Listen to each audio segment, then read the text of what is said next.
سب سے زیادہ بے حیا قوم لوط علیہ السلام کی قوم تھی۔ یہ عورتوں کو چھوڑ کر مردوں میں دلچسپی رکھتے تھے، خاص کر مسافروں میں سے کوئی خوبصورت لڑکا ہوتا تو یہ لوگ اسے اپنا شکار بنا لیتے۔ تلمود میں لکھا ہے کہ اہل سدوم اپنی روزمرہ کی زندگی میں سخت ظالم، دھوکہ باز اور بد معاملہ تھے۔ کوئی مسافر ان کے علاقے سے بخیریت نہیں گزر سکتا تھا، کوئی غریب ان کی بستیوں سے روٹی کا ایک ٹکڑا نہ پا سکتا تھا۔ کئی مرتبہ ایسا ہوتا کہ باہر کا آدمی ان کے علاقے میں پہنچ کر فاقوں سے مر جاتا تھا اور یہ لوگ اس کے کپڑے اتار کر اس کی لاش کو برہنہ دفن کر دیتے۔ اپنی وادی کو انہوں نے ایک باغ بنا رکھا تھا جس کا سلسلہ میلوں تک پھیلا ہوا تھا۔ اس باغ میں وہ انتہائی بے حیائی کے ساتھ اعلانیہ بدکاریاں کرتے تھے۔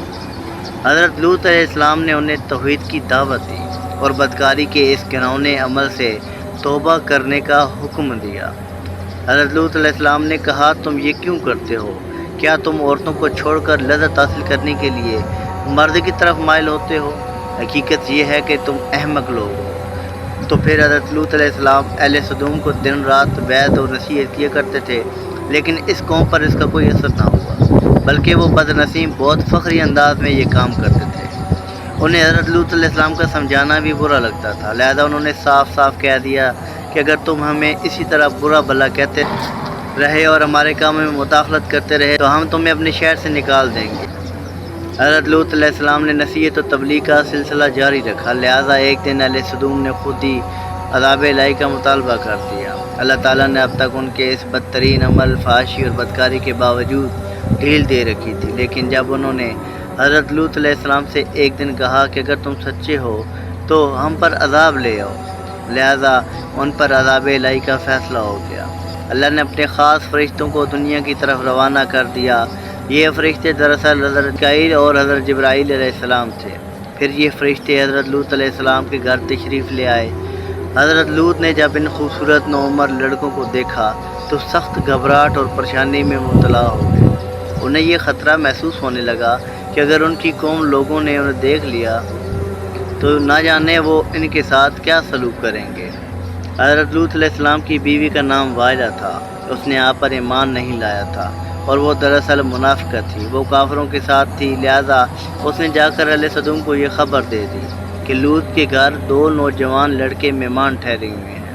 یہ سن کر بستی والے دوڑتے آئے، حضرت لوط کے گھر پہنچے۔ حضرت لوط نے کہا کہ یہ جو میری قوم کی لڑکیاں ہیں یہ تمہارے لیے جائز ہیں اور پاک ہیں، اللہ سے ڈرو، مجھے میرے مہمانوں کے سامنے رسوا نہ کرو۔ کیا تم میں سے کوئی بھی شائستہ آدمی نہیں؟ حضرت لوط علیہ السلام کی بات سن کر وہ لوگ بولے، تم بخوبی واقف ہو کہ ہمیں تمہاری بیٹیوں سے کوئی حاجت نہیں، اور جو ہماری اصل چاہت ہے اس سے تم بخوبی واقف ہو۔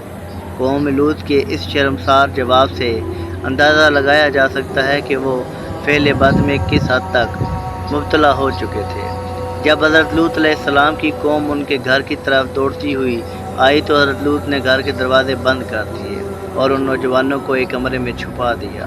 ان بدکار لوگوں نے آپ کے گھر کا گھیراؤ کیا ہوا تھا اور ان میں سے کچھ گھر کی دیوار پر بھی چڑھنے کی کوشش کر رہے تھے۔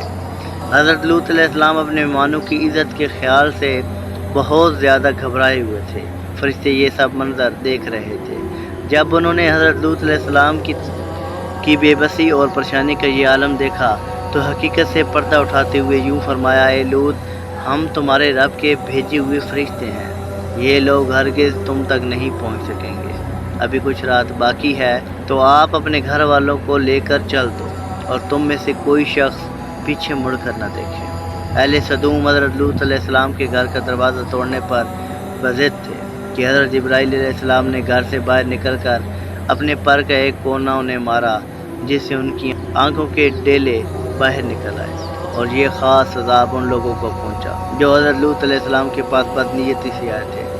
حضرت لوط علیہ السلام حقیقت حال جان کر مطمئن ہو گئے اور اپنے گھر والوں کو ساتھ رات کو ہی نکل کھڑے ہوئے، لیکن پھر بھی ان کی بیوی ان کے ساتھ تھی۔ لیکن کچھ دور جا کر وہ واپس اپنی قوم کی طرف پلٹ گئی اور قوم کے ساتھ جہنم واصل ہو گئی۔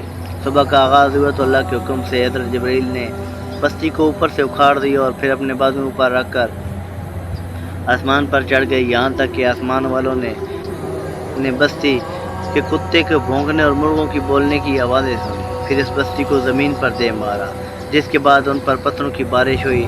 ہر پتھر پر مرنے والے کا نام لکھا ہوا تھا۔ جب یہ پتھر ان کو لگتے تو ان کے سر پاش پاش ہو جاتے۔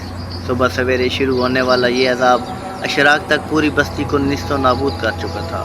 قوم لوط کی ان خوبصورت بستیوں کو اللہ نے ایک انتہائی بدبودار اور سیاہ جیل میں تبدیل کر دیا، جس کے پانی سے رہتی دنیا تک کوئی فائدہ نہیں اٹھایا جا سکتا۔ سمندر کے اس حصے میں کوئی جاندار، مچھلی، مینڈک وغیرہ زندہ نہیں رہ سکتے، اس لیے اسے ڈیڈ سی یعنی بحر مردار کہا جاتا ہے، جو اسرائیل اور اردن کے درمیان واقع ہے۔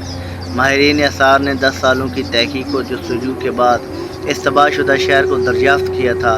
تحقیقات سے پتہ چلا تھا کہ اس شہر میں زندگی بالکل ختم ہو چکی ہے۔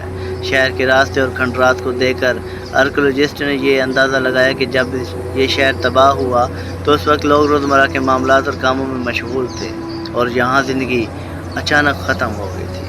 اہل سدوم جنہیں پتھر بنا دیا گیا، ان کے بت ابھی تک بحر مردار کے پاس موجود ہیں، جو لوگوں کے لیے عبرت ہے۔ آج یورپی ممالک میں انسانی آزادی کے نام پر اس بدکاری کی اجازت دی جاتی ہے اور اس فحش عمل کو باعث فخر سمجھا جاتا ہے۔ روایتوں کے مطابق ایک مرتبہ حضرت سلیمان علیہ السلام نے شیطان سے پوچھا کہ اللہ کے نزدیک سب سے بدترین عمل کیا ہے؟ ابلیس بولا، جب مرد مرد سے بدفعلی کرے اور عورت عورت سے خواہش پوری کرے۔ اور مجھے شرم آتی ہے یہ کہتے ہوئے کہ آج ہمارے معاشرے میں یہی سب چل رہا ہے، بلکہ اس کبھی کام کو قانون کی سرپرستی حاصل ہے۔ اللہ ہماری دنیاوی اور آخروی زندگی کو بہتر بنانے کی عقل و عمل عطا فرمائے۔ اللہ آسانی حاصل اور محبت تقسیم کرنے کے شرف عطا فرمائے۔ سلام پہنچے۔